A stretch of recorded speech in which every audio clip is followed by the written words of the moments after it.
Pedram Shojai, The Art of Stopping Time. Practical mindfulness for busy people. Narrated by Marston York and Morag Sims. What's the most precious resource on Earth? It's definitely not gold. Platinum and rhodium are actually more valuable, but it's not one of those either. Nor is it money. The answer is time. Want to dig up rare metals or earn some cold hard cash? You need time to do it. Heck, you need time to do anything. It's the ultimate resource. Unfortunately, it's also in very short supply, these days especially. From demanding jobs to endless social media feeds, it seems like everything and everyone wants to take our limited time away from us. If only there were a way to stop time. Well, there is, in a metaphorical sense at least. And you're about to learn what it is.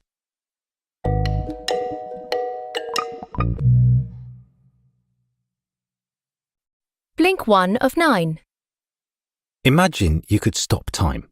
Not just figuratively, but literally. Snap your fingers and poof, the clock stops ticking. Congratulations! You now have unlimited time to finish that work project, write that memoir, or do anything else you want. But what if you ended up just messing around with your phone instead? And what if you were too tired or scatterbrained to focus on anything more worthwhile? Well, in that case, you might as well take all of that newly created time and flush it down the toilet. The key message here is, what you get out of your time depends on how you spend it, how much energy you have, and how mindful you are. On one level, time is something very fixed and finite. There are only so many hours in a day, a week, and a lifetime. Meanwhile, an hour is an hour, no matter how you slice it. 60 minutes, 3,600 seconds. It's always the same. And there's only so much you can do with an hour. A good workout? Sure. A vacation? Obviously not. But on another level, time is a much more fluid phenomenon. What you get out of it depends on 3 factors. First, how are you spending it? Are you doing something interesting, useful, meaningful, or pleasurable with your time? If the answer is yes, you'll end up getting much more out of an hour than if the answer is no. Going for a run? More endurance. Working on a side hustle? More money. Reading a book? More knowledge. But just sitting around looking at photos of other people's lives on social media, you won't have much to show for that. All right, now the second factor. How much energy do you have? If you're feeling revved up and ready to go, you can spend that hour pleasurably and productively. But if you're exhausted, you'll barely be able to do anything, let alone enjoy it. Maybe you'll end up flopped on the sofa, zoning out in front of the television. Finally, the third factor. How mindful are you being? Are you paying attention to what you're experiencing? If the answer is no, you're essentially losing that hour. Even if you're doing something amazing like hiking through a beautiful forest, the time will slip by as if you barely experienced it. So no, we can't actually stop time. We can't change the fact that our time is limited, but we can get more out of it. And we can stop losing so much of it. Blink 2 of 9. Picture your life as a garden. In this garden, you're trying to grow some plants. Each plant is something you want to cultivate in your life, your career, health, relationships, hobbies, and anything else that's important to you. But here's the problem. Your life garden has limited space, room for only about 5 to 10 plants. And you only have so much water for your plants. Here, the water is your time, energy, and attention. So, how do you help your garden to flourish? Well, the secret to success boils down to 2 words. Resource management. The key message here is, to get what you want out of life, you have to conserve your time, energy, and attention. Inside your life garden, your water is an absolutely essential resource for your plants. However, it's also very limited, so you have to distribute it carefully. If you don't pour any time, energy, or attention into your career, it'll never grow. But if you devote too much of your water to this one particular plant, it'll prosper at the expense of your other plants. Your career will blossom, but your relationships will languish. You also have to be wary of letting new plants into your garden, since they might crowd out the ones you already have. For instance, let's say an old high school buddy tries to rekindle a friendship with you, but you don't have much in common anymore. If you start spending time with him just out of politeness, that's time you're not spending with the people you really want to connect with. The same goes for that boring book you've been reading for months, that online class you've lost interest in, or anything else that isn't worth the time, energy, and attention you're paying to it. In your life garden, there are other plants more deserving of your water, and they're not getting that water if you're wasting it on weeds. These are the plants you don't want to grow, the ones that divert valuable space and water away from the plants you do want to grow. Chances are you've already got some weeds in your garden. Harsh as it might sound, you've got to pull them out. And then you've got to stay on guard against new ones sneaking in and taking root. Blink 3 of 9. Have you ever worked in the business world or played the stock market? If so, you've probably heard the term return on investment before, or ROI for short. It's basically a measure of how much profit you make when you invest money in a stock option or business venture. The goal, of course, is to get more money out of the investment than you put into it. The bigger the return, the better the ROI. A similar logic applies to how we invest our time. Now, here are the million-dollar questions. What's your ROI on how you invest your time? And what's your time investment strategy? Do you even have one? If the answer is no, then it's time to do something about it. The key message in this blink is, you need to think carefully about how you're investing your time. Let's say you've got half an hour to spend. No matter what you choose to do with that time, you're going to experience some sort of outcome as a result. Go for a walk and you'll improve your fitness a little. Do a high-intensity workout and you'll improve it even more. Smoke some cigarettes and you'll do the opposite. The choice is yours, and that's the point. You've got to decide how you use your time. And that decision is essentially an investment decision. You're putting a certain amount of time into one activity or another, and you're getting back something else in return, whether that's a better physique or a smoker's cough. Of course, the choices aren't usually that stark, so how do you make your investment decisions under normal circumstances?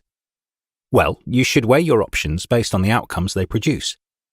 Do they improve your health, happiness, finances, or overall quality of life? And if so, how much? If you measure your options by these criteria, you'll see that some of them provide better ROIs than others. But it all depends on what you're looking for. If you just want to whip yourself into shape, that high-intensity workout is an excellent investment opportunity. It squeezes a lot of exercise into a short period of time.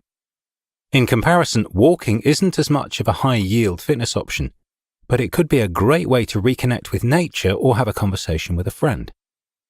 In any case, you wouldn't plough your money into the stock market without weighing your options and thinking about your investment strategy, would you? So shouldn't you do the same thing with your time, your most valuable resource? Blink 4 of 9. Wait a minute, you might be thinking. Do we really have that much choice in how we spend our time? After all, most of us have many obligations to fulfill and packed schedules to complete. Going to work, meeting deadlines, picking up groceries, returning phone calls, the list goes on and on. Even in our so-called free time, we don't seem to have much freedom.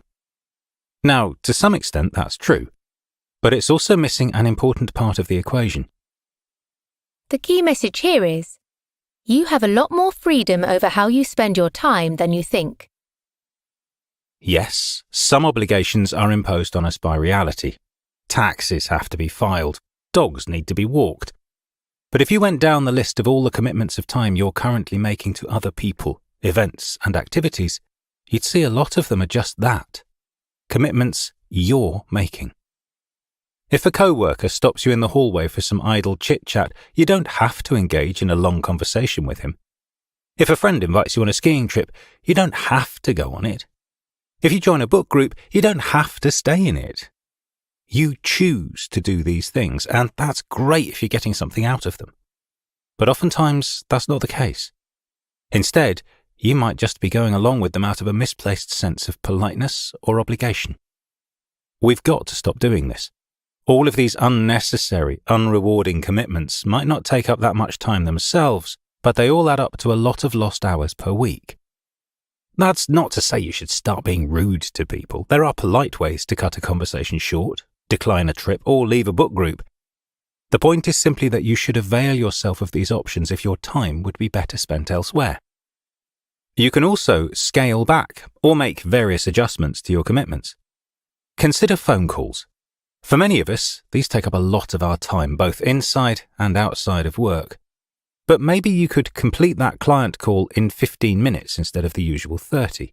And perhaps you could reschedule that weekly conversation with your mother to a time that works better for you, one where you'll feel energized by the call instead of rushed. In any case, you've got way more options than you might think. Blink 5 of 9. All right, you might say. Maybe I can take back some of my time. But that's just nibbling around the edges of my day. Most of it's full of obligations I can't get out of, and I can't really change them. For many of us, going to work is an obvious case in point.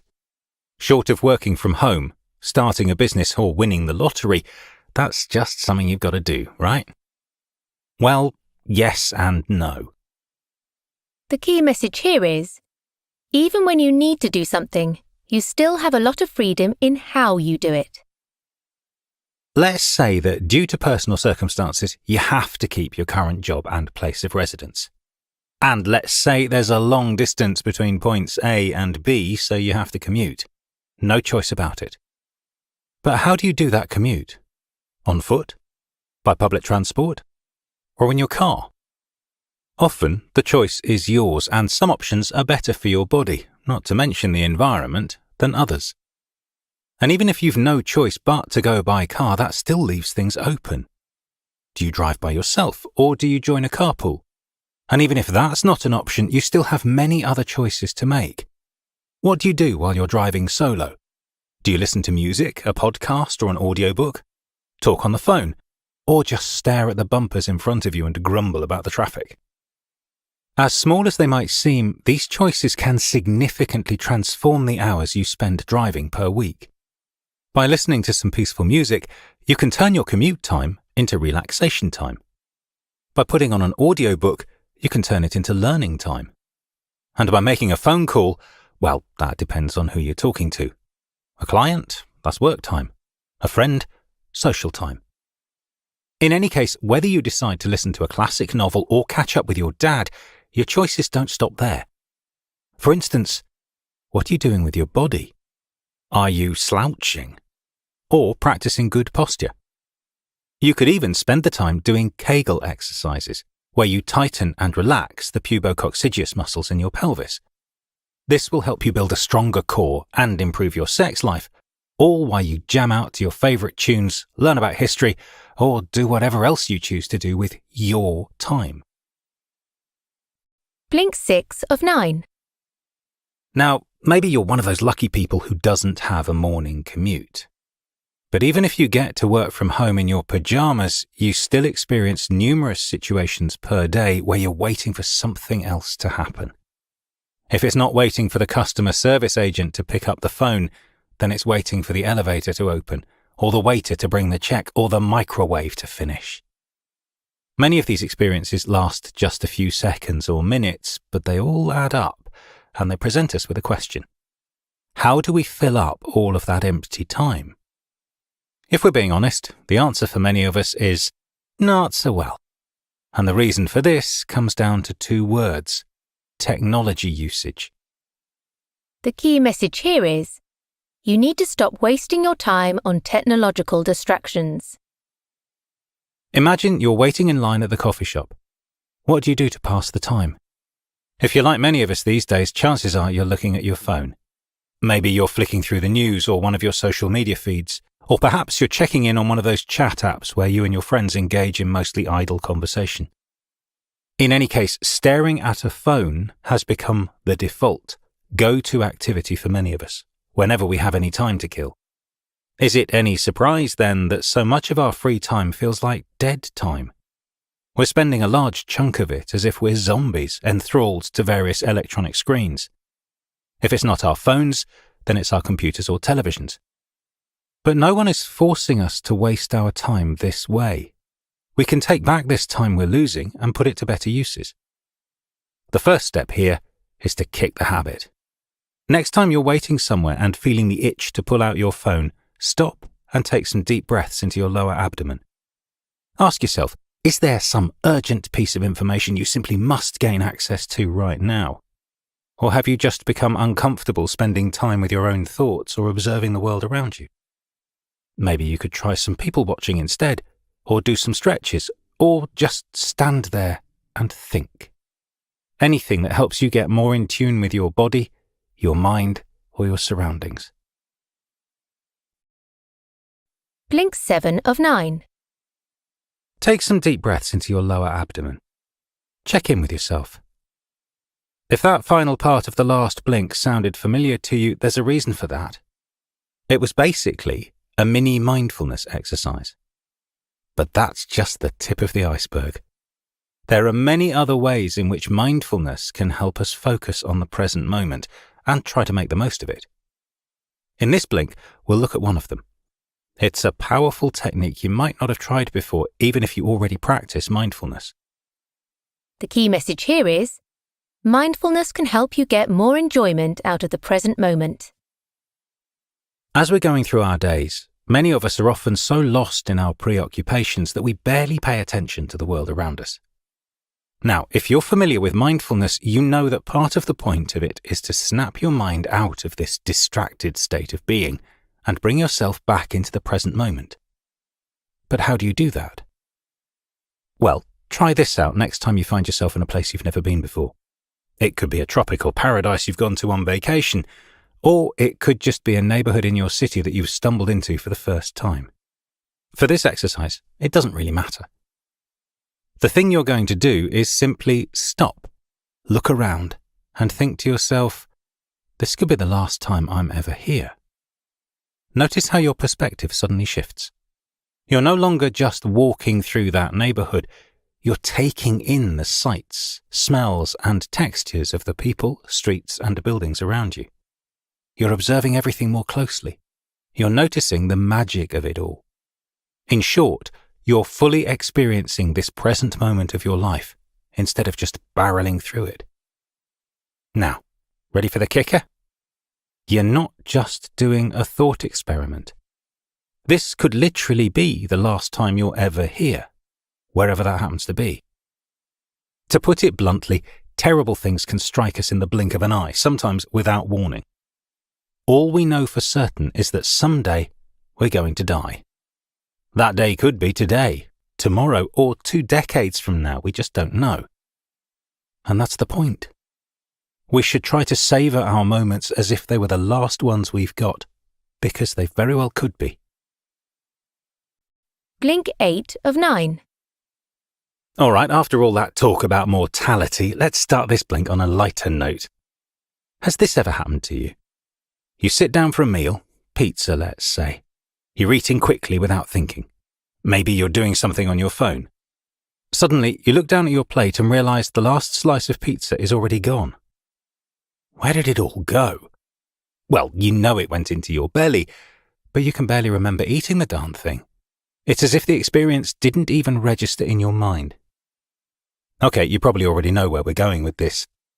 Yep, that's right. Once again, mindfulness is here to save the day. The key message here is, mindfulness can slow down your experience of time, which can enable you to extend it and even stop it. Here's another mindfulness exercise for you. Next time you're having a meal, stop doing anything else and focus all of your attention on what you're experiencing. Savour the tastes, smells, and textures of your food. Give each mouthful its own due. Chew and swallow it completely before you move on to the next morsel. Observe the muscular sensations involved in the process. There's a lot to take in, you just have to pay attention. And if you do this exercise, It'll not only enrich your experience of eating and make these minutes register in your mind, it'll also stretch out the time, enabling you to experience more of it, in effect. That's not just because you're eating slowly, but because you're eating mindfully. When you're paying attention to what you're doing, time tends to go by more slowly, in a good way, not like when you're having a boring experience and the time just seems to drag. This applies not only to eating, but to just about anything you're doing. You can practice mindfulness with the music you're listening to in the car, the background noises you're hearing on the street, the physical sensations of a nice warm bath. You name it, you can be mindful about it. And if you're really mindful, you can even achieve the seemingly impossible. You can stop the flow of time, in a sense at least. When you're fully plugged into the present moment, that moment itself can feel eternal. Sink into it, savour it, and let the seconds stretch out into infinity. Blink 9 of 9. How do you spend your morning today? If you're like many people, you might have spent a lot of it in the shower. Many of us spend so much time in there that our bathrooms look like a steam room by the end. Now, taking these long, hot showers on a daily basis is obviously bad for the environment. If you've got chlorine in your water supply, it's not so good for your body either, since your skin can absorb the chemicals. But there's an even deeper problem going on here, and it brings up a more general point that's going to help us tie everything in these blinks together. The key message here is, you need to make better time for yourself. Yes, that long, hot shower feels good, but even putting aside the environmental and physical consequences, is this a good use of our time? Most of us spend our shower time just zoning out, basking in the warm sensation of the water and the sense of privacy we have. Well, as car mechanics sometimes say, there's your problem right there. For many of us, the shower is one of the few places where we have any sense of privacy. And it's also one of the few times in the day when we do something nice and relaxing for our bodies. In other words, we have a deficit of me time, and we use the shower as a way of compensating for it. The obvious solution? Reclaim some time for yourself. Perhaps there are better ways to relax and energize yourself. You could get a weekly massage or do stretches every morning.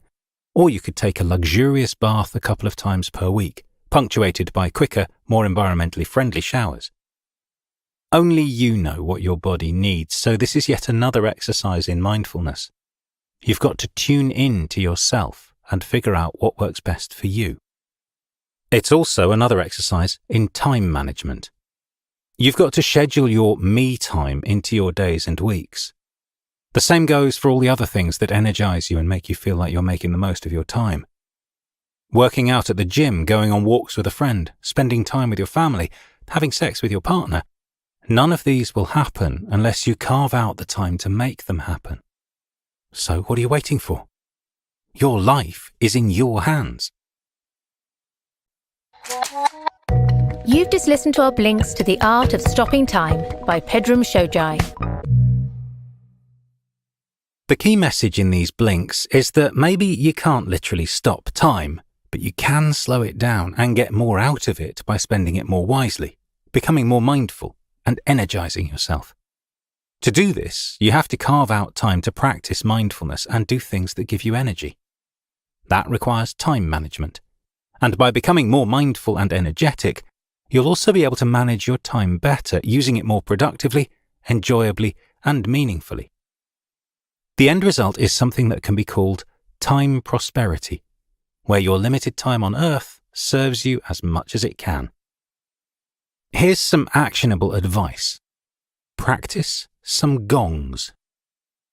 It takes about 90 days of practice to internalize better habits of time usage.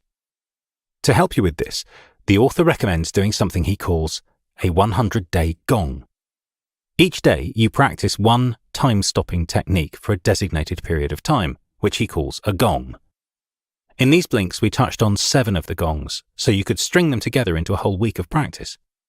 For instance, Monday, identify the plants and weeds in your life garden.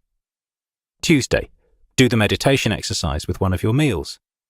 Wednesday, listen to an audiobook on your commute. Thursday, Politely decline unwanted time commitments. Friday, take a luxurious bath. Saturday, carve out some family time. And Sunday, think about the ROI on the way you're spending your time.